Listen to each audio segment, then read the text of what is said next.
Wait, ulit. Sumabit yung Chia. Tingin ka muna to. Ay, ang sarap bango na. ng hangin. Amoy pine tree. Yes. Huwag lang umutot.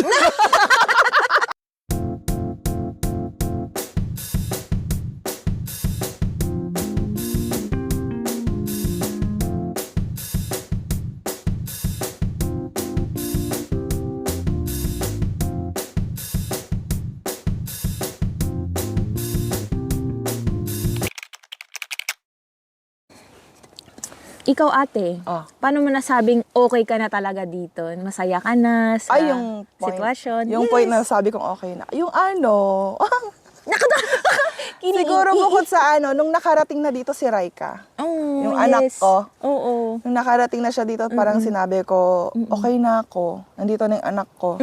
Lalo na nakapagtrabaho na siya. Mm. Parang, I'm looking forward sa sa, ang tawag doon, jubilasyon. Mag-retirement ako, sabi ko magre-retire ako. Pero meron pa pala akong bunso. Tapos ngayon, parang nag-aano naman ako ng isip ko kasi wala pa yung kapatid ko, tsaka yung nanay ko. Parang may bago na naman akong mission sa buhay na gusto ko sila makapunta dito or hindi man tumira dito, makapagbakasyon man lang dito. Yun ang ano ko. So, siguro pag nagawa ko yun, okay na ako.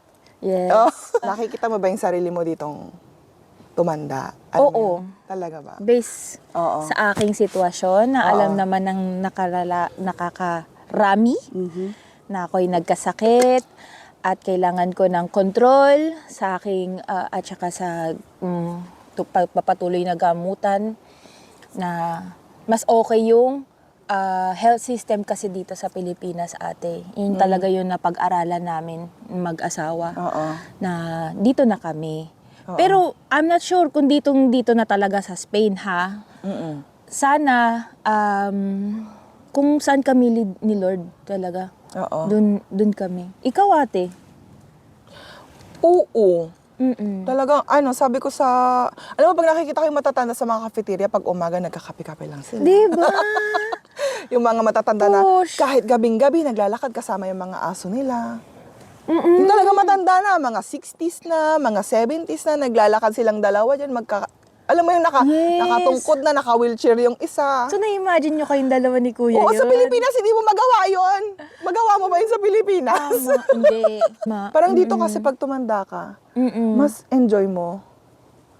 Mas mas feeling mo safe ka and secure. Yes. Lalo na sa health system mo. Okay. Pag may emergency ka, tatakbo ka lang doon. Kasi binayaran mo na yun eh. Tama. Tingin ka muna to. Ay, ang sarap bango na. ng hangin. Amoy pine tree. Yes. Huwag lang umutot. Nagkakapi pa naman. So, bunso, ano sa tingin mo? Sino yung may mga hindi lang dito sa Spain. Yes. Yung may mga karapatan mag-abroad. Kumbaga yung mga karapat dapat mag-abroad.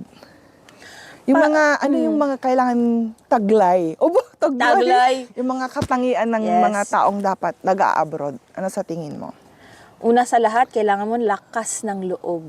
I mean, lahat naman ng tao, pag sinabi, pag abroad, kailangan mo talaga tibay, lakas talaga ng loob.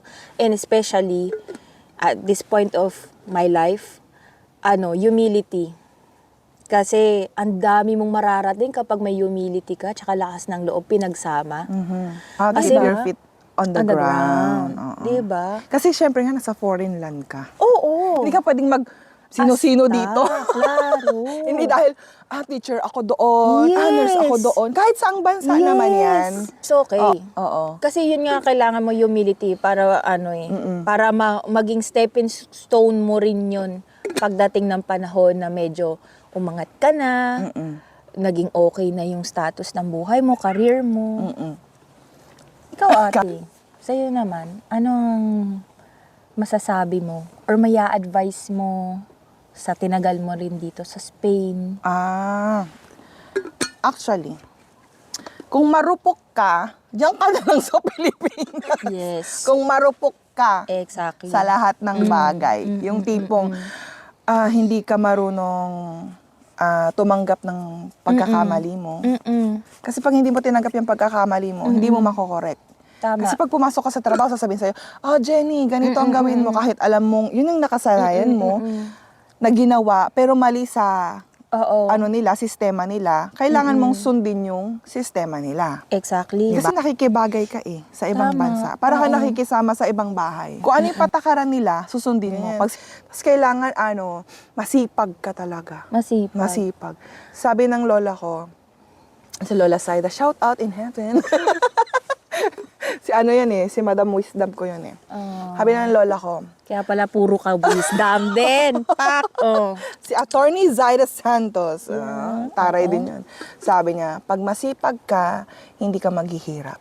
Ay, Hindi ka mawawalan Agree. ng pera. agree. Basta agree. magsipag ka lang. Tama. Oo. As in. Tapos lagi niyang sinasabi, the world is a jungle. Lumaban ka palagi, kundi kakainin ka nila ng buhay. Totoo yan. Huwag kang iiyak-iyak sa sulok dahil Yes. laban. Laban. Wala namang mawawala sa'yo. Oo. Tapang-tapangan Oo. din. Kasi sabi niya, wala kang pera, pero matalino ka. Laban! Exactly. Walang mawawala sa'yo. Pwede ba ako mag-add ng konti, ate? Ano yun?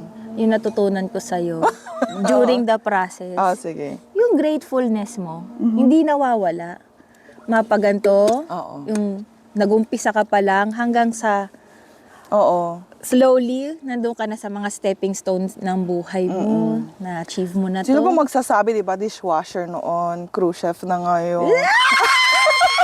Hindi na. Proud! At least hindi, alam mo ba, hindi ako nag-apply sa posisyon ko. Hindi talaga ako nag-apply sa posisyon ko. gets Tinanong na lang ako na, Jenny, kaya mo na bang magluto para sa crew? Sabi ko, pwede kong subukan. Kung hindi ko kaya, di uwi na ako. Hanap kayo ng diba? iba. Ayun. Pinagtyagaan lang nila talaga ako. Oo. So, humbleness. Humbleness. Pagiging humble talaga. Gratefulness, Oo. at saka lakas ng loob. Kasi Tsaka dasal. Oo, naalala ko din ate. Oh. Siyempre, nung pagdating ko dito, kagaya mo, di rin ako magaling Oo. mag-Espanyol. 3 years naghintay ako. Nationalidad!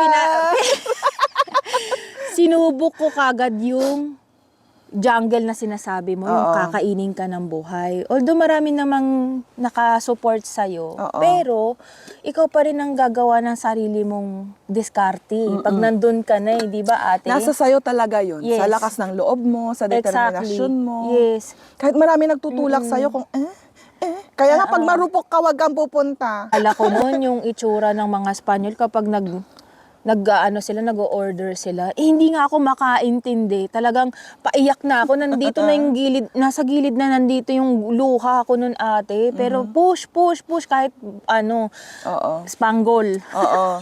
Diba? Talaga, no te? Spanglish. Spanglish. Oo. Spanish, English. Kasi barobong gol ako pag nag-Espanyol talaga. Hanggang ngayon pa rin naman. Pero, Ako din naman. Pak pa rin. Laban natin yan.